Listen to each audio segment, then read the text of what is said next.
Қайырлы күн, қымбатты көрермендер. Назарларыңызда сырдағы сұхбат бағдарламасы. Бүгінгі бағдарламаның кезекті қонағы мультипликатор, педагог-психолог, аудармашы, Қазақстанның 100 жаңа есімі жобасының жеңімпазы Сымбат Әбдірахманова. Сымбат ханым, қош келдіңіз. Келгеніңізге көптен көп рахмет. Жалпы Сымбат Әбдірахманова дейсе, ең алдымен қоғам белсендісі, жастардың қолдаушысы деген ой туындайды. Енді ең бірінші Сымбат Әбдірахманова кім деген кезде, мен өз пікірім Қазақстанның 100 жаңа есімі жобасының жеңімпазы деген ой келді. Жалпы бұл жоба мыңнан аса үміткердің арасынан сайдың тасындай болып суырылып шыққан 100 адамға ғана лайықталған. Енді бұл жоба сізге не берді? Бұл жоба арқылы сіз қазіргі таңда қандай жұмыстар атқарып жатырсыздар? Сол жөнінде бастасақ. Үлкен рахмет бүгінгі сұхбатқа шақырғаныңызға. Біраз болыпты негізі сұхбатқа бармағаныма да. 100 жаңа есім жобасы не берді деген сұрақ үлкен сұрақ сияқты. Жалпы мен өмірімнің өзін осы жобаға дейін, жобадан кейін деп те екі бөлікке бөліп қарастыруға болатын сияқты. Ең алдымен жоба не берді? Жоба бұл өзіме деген сенімділік берді десем де болады. Жалпы бағытым, жұмысымның бағыты дұрыс бағытта екенімді бір көрсетіп берген сияқты. Өмірге деген, көп дүниелерге деген жалпы көзқарасымды өзгертті деп айта аламын. Қарапайым адамдардың еңбек арқылы жалпы көп нәрсеге жетуге болатынын түсіндірген жоба деп айтсам да болатын еді. Енді осы қаншама халық сенім артқаннан кейін, қаншама тұрғын дауыс бергеннен кейін, сізді таңдағаннан кейін, осы жоба арқылы жұмыс жасап жатсыз ба қазіргі таңда? Қандай жетістіктер жеттіңіздер деген сияқты? Иә, әрине жобадан кейін біраз жетістіктерге жетіп жатырмын. Біраз шығармашылықпен де айналыстым. Оның ішінде енді жалпы жобаға кірген себептерімнің бірі де бірнеше жобалармен айналысқаным шығар деп ойлаймын. Мультфильм қазақ тілінде шығаруым, одан кейін өз-өзіне қол жұмсаудың алдын алу бағытындағы жұмыстарым. Осы бағыттағы жұмыстарым әрі қарай жалғасын тапты. Осы 100 жаңа есім жобасы болғаннан кейін сол уақытта біздің облыс қаланың жалпы 2 жылдығы болатын. Соған арнап өзімнің енді менің де тарапымнан осы туған жеріме деген сыйым болсын деп сиқырлы кілт мультфильмін дайындап шығарған болатынмын. Ол мультфильмде біздің жалпы өңірдің тарихы, қандай тұлғалар шыққан, қандай жалпы қазу байлықтарымыз бар, сол туралы біраз мәлімет беріледі. Және соны жасау барысында да түсінгенім, жалпы мен жасым ол кезде енді 30-тың үстінде болдым. Сонда да мен өзім туған тарихым, мысалы туған жерім тарихы туралы көп нәрсені біле бермейді екенмін. Жалпы сіз қандай биікке шықсаңыз да, қайдан шықтыңыз, қайдан келдіңіз деген кезде өзіңнің туған жерің туралы біліп, оның тарихы туралы айта алсаң, ол үлкен бір мәртебе деп ойлаймын. Сонда ой келді, мен білмеген кезде менен кейінгі ұрпақ тіптен білмейтін шығар, сондықтан бір септігін тигізер деп ойда болдым. Және өз-өзіне қол жұмсау бағытында да, қол жұмсаудың алдын алу бағытында да жұмыстарды жүйелі түрде жүргізіп келемін. Қазірде осы салада жұмысым жалғасуда. Европаның психологтар қауымдастығының мүшесі атандым. Ғылыммен айналыса бастадым. Докторантураға оқуға түсіп, қазір соңғы курсына келдім. Биыл енді Құдай қаласа қорғаймын ба деген ойым бар. Одан да бөлек осы тағы да мультфильмдер топтамасы шықты, биыл дүниетану деген. Оны енді зерттеу ретінде қазір қолданып жатырмыз, эксперимент ретінде. Бұрын тек қана мультфильмді хобби ретінде қолданған болсам, қазір зерттеу жүргізіп жатырмыз. Балаларға қаншалықты әсер етеді мультфильмдер таным дамуына, есте сақтау қабілетіне, ойлау қабілетіне деген сияқты ғылыми тұрғыдан қарастырып жатырмыз. Бұл жұмыстар енді жобаның негізінде атқарылып жатқан жұмыстар ғой, жобалар. Енді сіздің бір ғана емес, қос бірдей мамандықты игергеніңізді жақсы білеміз. Аудармашы және педагог, психолог деген мамандық бойынша білім алдыңыз. Енді осы ең бірінші мамандығыңыз аудармашы мамандығы, қателеспесек. Енді осы мамандық бойынша қайбір жылдарда бір шетелдерде, осы елшілікте де жұмыс жасадыңыз. Енді жалпы өзіңізден кейінгі осы өсіп келе жатқан жас ұрпаққа шетелде жұмыс жасап қана қоймай, оның алдында білім алу тұрғысы бар. Сол жөнінде шетелде білім алу мен жұмыс жасау, еңбек ету қаншалықты қиыншылық тудырады, сол жөнінде кеңінен тоқталып өтсеңіз. Жалпы шетелде болғанда, мысалға кішкентай Қызылорда қаласынан өзін Алматыға барып оқысаң да, оның өзінде біраз ойың өзгеріп, көзқарасың кеңейеді. Үлкен тәжірибе оның өзі. біріншіден сен отбасыңнан бөлек шыға бастайсың, жеке үлкен адам ретінде шешім қабылдап бастайсың, ата анаң жоқ қасыңда деген сияқты. Ал шетелде жүру тіптен үлкен тәжірибе алып келеді деп ойлаймын. Көкжиегің кеңейеді, жан жағыңа басқаша қарай бастайсың. Ол жақтан көп дүниелерді алып өзіңе осы елімде алып келіп сол нәрселер жасасам екен, сол нәрселерді дамытсам екен деп қолға ала бастайсың. Сондықтан әрине шетелдегі білім алса егер, әрине сапалы білім алса ол жақта, әрине қазір үлкен мүмкіндік беріп жатыр ғой, жалпы мемлекет. Енді осы шетелде білім алуға байланысты анау жас болғаннан кейін бұл алғаш рет шетелге, басқа елге, басқа мемлекетке қадам басқаннан кейін ол жаққа қалай дайын болып бару керек? Психологиялық тұрғыда дайын болу керек па? Енді басқа тіл, басқа мемлекет, басқа орта деген сияқты. Жалпы әрине дайын болып бару керексіз. Себебі әртүрлі жағдайлармен кездесіп жатасыз ғой. Ол жақта тілден басқадан менталитет деп айтып жатамыз. Менталитеті басқа, мәдениеті бар. Мәдениеті бар, басқасы бар. Бізде қазақилық бар. Ол жақта ондай бір туған туыстық, жақын араласу жоқ деген сияқты. Оның барлығына психологиялық тұрғыда дайын болған дұрыс. Әрине 100% дайын болып ешкім бармайды. Бәрібір де культурный шок деп жатамыз. Бәрібір де оны алып жатады адамдар. Сондықтан оны өз тәжірибе. Енді сіз аудармашы мамандығынан бөлек екінші мамандығыңыз педагог психолог деп, яғни бұл психологиялық және мұғалімдікте жалпы жастармен, осы балалармен жұмыс жасауда болып жатыр. Енді осы сіз психолог ретінде облыс көлемінде түрлі тренингтер өткізіп жүрсіз, оны көзіміз көріп те, құлағымыз естіпе жүр. Енді осы сол көбіне басымды сол балаларға бергеніңізді де байқап жүрміз енді осы жұмыстарыңыздың несінде.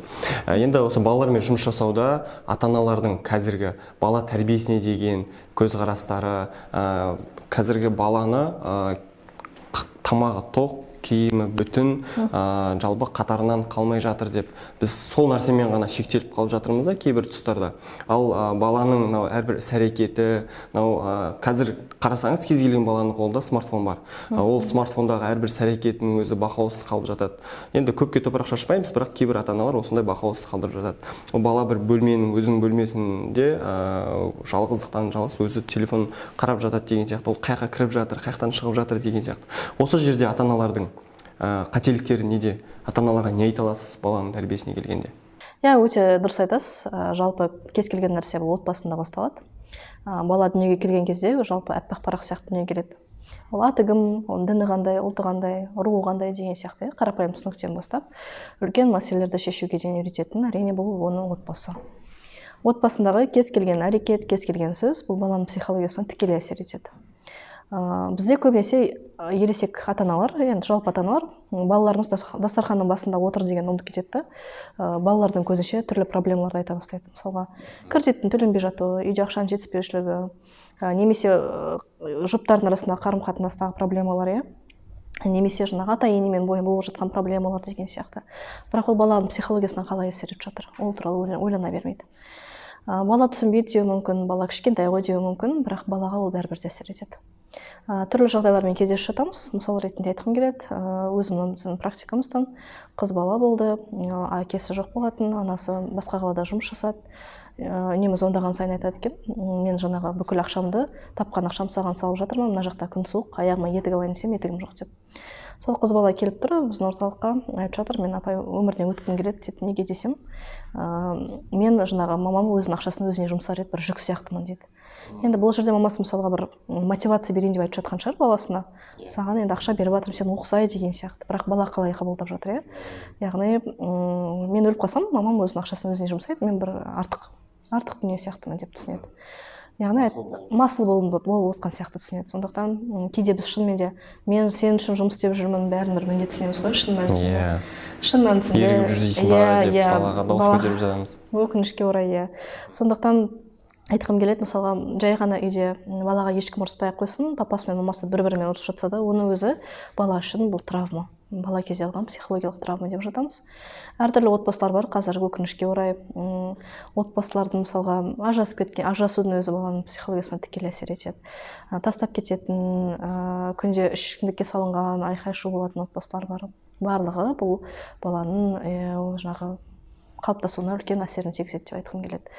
Және жаңа өзіңіз жақсы айтып жатырсыз, өкінішке орай балаларды ата-ана емес, телефон тәрбиелеп жатқан заманда өмір сүріп жатырмыз.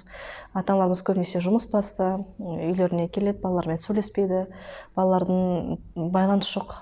Яғни жалпы зерттеулерге сүйенсек те, Қазақстанда әрбір үшінші отбасы өзінің баласына 30 минут уақытын бөлмейді екен. Балаға сен тапқан ақшаң да, жеткен жетістігің де, алып берген сыйлығың да маңызды емес. Бала үшін тек қана саған оған көңіл бөлгенің, құшақтағаның, онымен бірге уақыт өткізгенің ғана қажет. Мен сені жақсы көрем деген сөзін өзін айта қоймайды екен адамдар. Мен киімін алып беріп жатырмын, тамағын тауып беріп жатырмын, сол арқылы өзімнің махаббатымды білдіріп жатырмын деп ойлайды көп адамдар. Бірақ шын мәнісінде балаға мен сені жақсы көремін, сен маған керексің деген сөзін өзін есту, еркелеткен, ботақаным, тағы басқа деген сөзін өзін есту бұл маңызды. Ата-аналар туралы айтып жатырмыз ба? Ата-анаға не айтасыз деп жатсыз?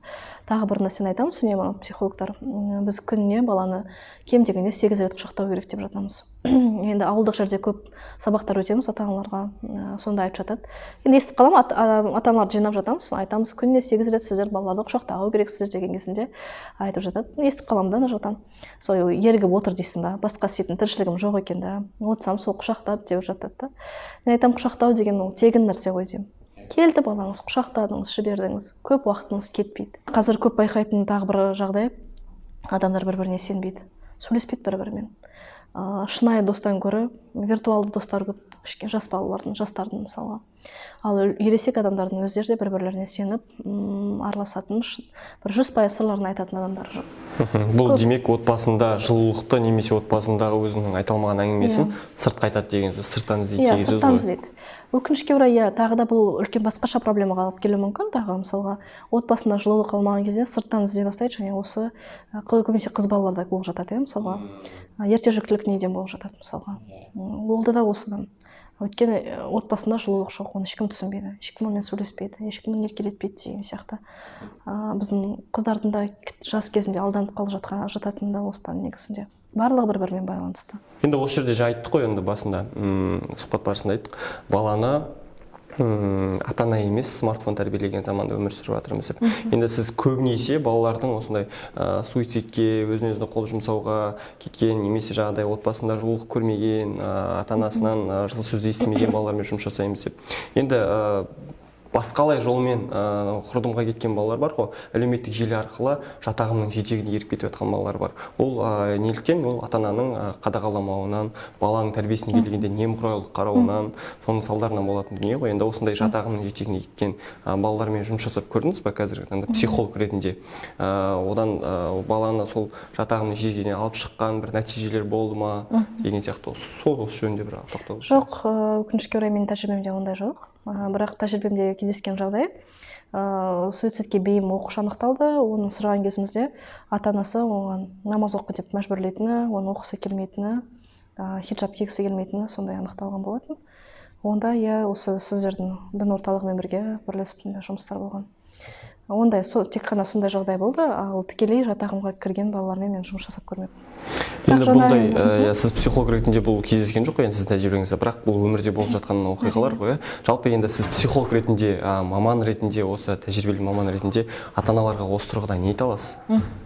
Енді барлығы да айналып жаңағы келгенде осы бала тәрбиесі, балаға көңіл бөлумен байланысты ғой. Ол да жайдан жай ол дінге кеткен жоқ. Жайдан жай өзін жаңағы қалай айтсам болады екен, өзін шығу жолы ретінде мүмкін сол жақта болып тұрған шығар бала, ол проблемадан шығу жолы ретінде білмейді ғой, енді ол әлі қалыптасып бітпеген тұлға. Сондықтан да жатағымға солай кеткен болар. Және тағы бір қызық факті, адам өз-өзіне қол жұмсауды айтып жатырмыз, сол балалардың көбісі соңғы уақытта дінге қызыққан болып шығады. Көп жағдайда. Ол да байланысты, мысалға, бір нәрсемен. Оны да қарастыру керек деп ойлаймын. Және жаңа айтып жатырмыз, ата-аналар қызықпайды ғой, не көріп отыр, не істеп отыр, онымен шаруасы жоқ қой. Сізді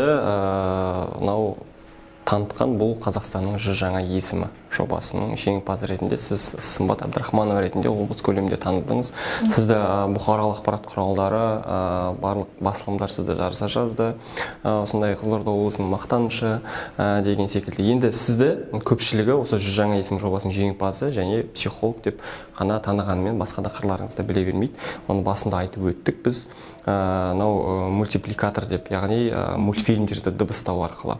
Енді бұл сіздің өзіңіздің қызығушылығыңызбен келген бұл бойыңыздағы өнер ме, әлде бұл белгілі бір жобаларыңыздың бірі ма?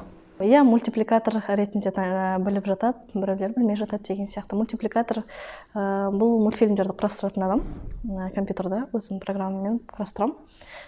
Сценарийін өзім жазамын, өзім құрастырамын, тек дыбыстамаймын. Өйткені дыбыстаған кезде мен кейбір дыбыстар дұрыс айтпаймын. Мысалы, аң деген дыбысты айта алмаймын деген сияқты. Сосын тез сөйлеп кетемін. Ал дыбыстайтын адам біріншіден актерлық шеберлігі болу керек, өйткені ана жерде тұрған кейіпкермен айтып тұрған эмоциясы бірдей болу керек. Оны бере алмаса, ол неге жетпейді, көрерменге жетпейді. Және бұл жерде баланың тіліне тікелей әсер етеді ғой. Мысалы, балаларымыз кейіпкер қалай сөйлейді, солай сөйлейтін болады. Сондықтан анық сөйлейтін адамдарды дыбыстатуға тырысамын. Бір күні балалармен бірге үйде декрет уақытында мультфильм көріп отырдым. Саяхатшыдары деген мультфильм бар. Соны қарап отырсам, балаларым тапсырмаларын орындап отыр екен да. Сол кезде мен білім басқармасының оқу орталығында жұмыс жасайтынмын. Және біз көбінесе мүмкіндігі шектеулі жандармен, балалармен жұмыс жасайтын едік. Сол кезде мүгедектігі бар, Сол кезде мен ойлана бастадым, неге осындай қылып бір тапсырмаларды мұғалім емес, осы кейіпкер бермейді деп, оларға қызығырақ болады ғой сол кезде деп. Сондай оймен жасап көре бастағанмын. Бағдарлама соңында жастармен алдағы уақытта қандай жобаларды бірге жүзеге асыру ойда бар? Сол жөнінде айтып өтсеңіз. Қазір көптеген жобалардың басында жүрмін. Бір емес, бірнеше жобалардың. Жалпы осы кезге дейін март наурыз айына дейін мен мемлекеттік мекемелерде жұмыс жасаған болатынмын.